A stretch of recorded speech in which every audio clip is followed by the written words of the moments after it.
نہ کیوں کریں جان و مال قرباں، ابو لہب جیسے سخت کافر خوشی میں جب فیض پا رہے۔ یہ ایک شعری پوری تقریر ہے، کتابات ہو چکے، حاضری مقصود ہے۔ آپ کہتے ہیں زمانہ بھر کا یہ قاعدہ ہے، جس کا کھانا اسی کا گانا، نعمتیں جن کی کھا رہے ہیں انہی کے ہم گیت گا رہے ہیں۔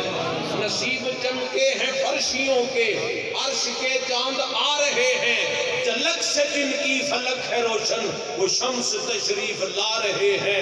نثار تیری چہل پہل پہ ہزاروں عیدیں ربیع الاول، سوائے ابلیس کے جہاں میں سبھی تو خوشیاں منا رہے ہیں۔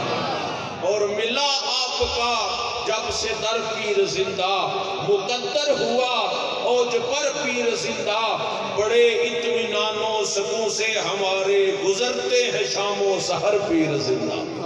یہ ہے آپ کے آستانے کی عظمت، جھکاتے ہیں سر تاجور پیر زندہ۔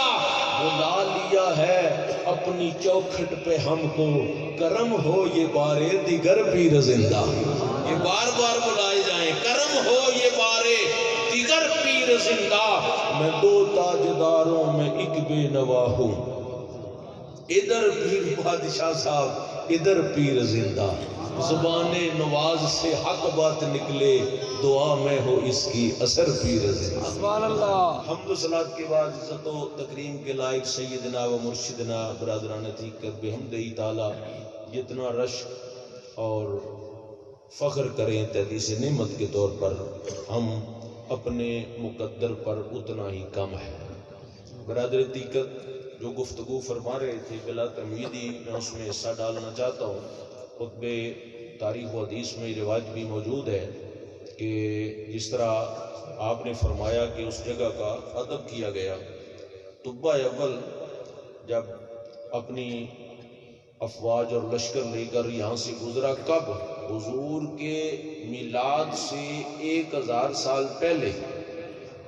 حضور کی ابھی ولادت باسعادت نہیں ہوئی، تو سینکڑوں کی تعداد میں وہ جو بنی اسرائیل کے علماء تھے، وہ جو پیشن گوئیاں کرتے تھے، ان کے پاس جو علوم تھے انبیاء بنی اسرائیل کے، انہوں نے یہاں وہاں سٹے کرنے کا جو خیال ظاہر کیا کہ ہم آپ کے ساتھ سفر جاری نہیں رکھ سکتے، ہم یہاں قیام کریں گے۔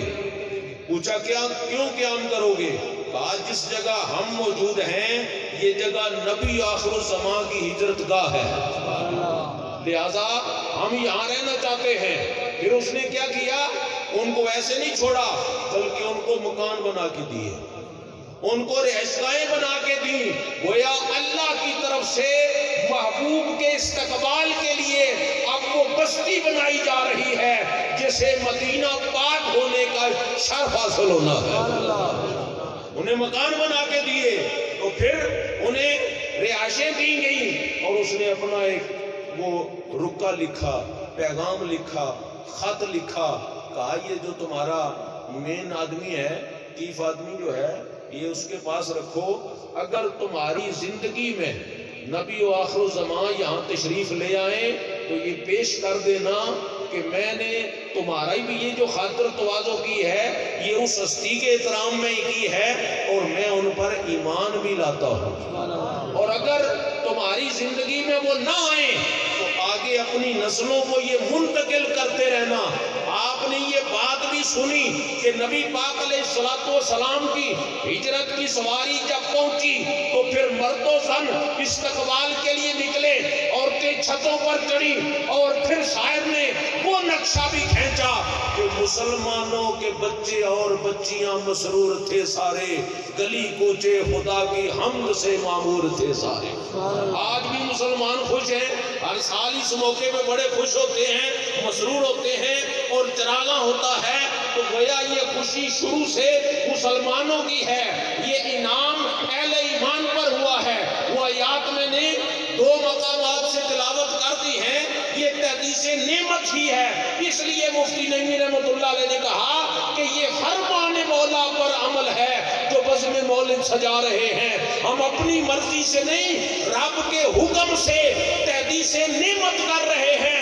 اس نعمت کا شکر ادا کر رہے ہیں جو وہ نعمت عظمی ہے جن کے جوڑوں کا صدقہ اللہ نے سارے انعام عطا فرمائے. فَإِنَّ مِن جُودِكَ الدُّنْيَا وَضَرَّتَهَا وَمِنْ عُلُومِكَ عِلْمَ اللَّوْحِ وَالْقَلَمِ. تو گویا اب وہ جو حضور کی ہجرت والی سواری جا رہی ہے تو پھر شاعر کیا کہتا ہے؟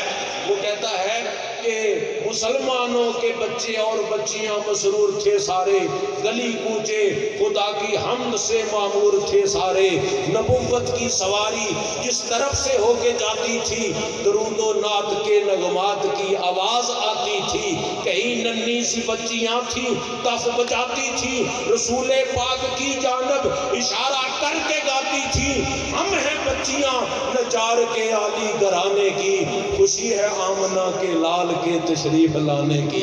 وہ دلیل کیا یہ کم ہے میلاد النبی منانے کی، خوشی ہے ہمیں آمنہ کے لال کے تشریف لانے کی.